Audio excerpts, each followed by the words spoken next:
Strauss was known as the waltz king, but he also was a fantastic writer of polkas.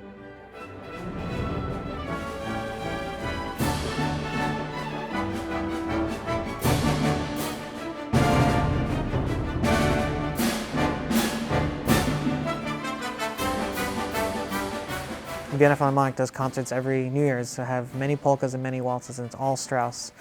And if you ever see those on PBS, they're a lot of fun, and the audience are expert polka listeners.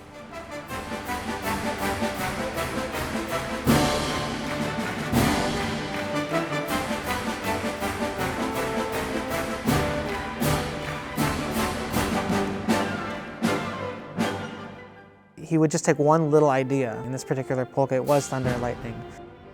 Just one extra thing with the percussion was able to mimic thunder and lightning. And that's all it took, just one seed, and she wrote a polka about it.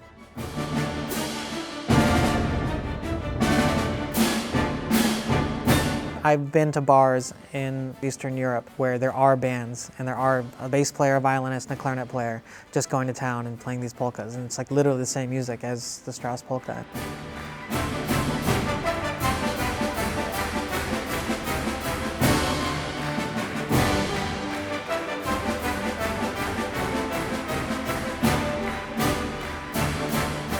They're always a lot of fun. Polkas are a lot of fun to conduct, watch, play, all of the above.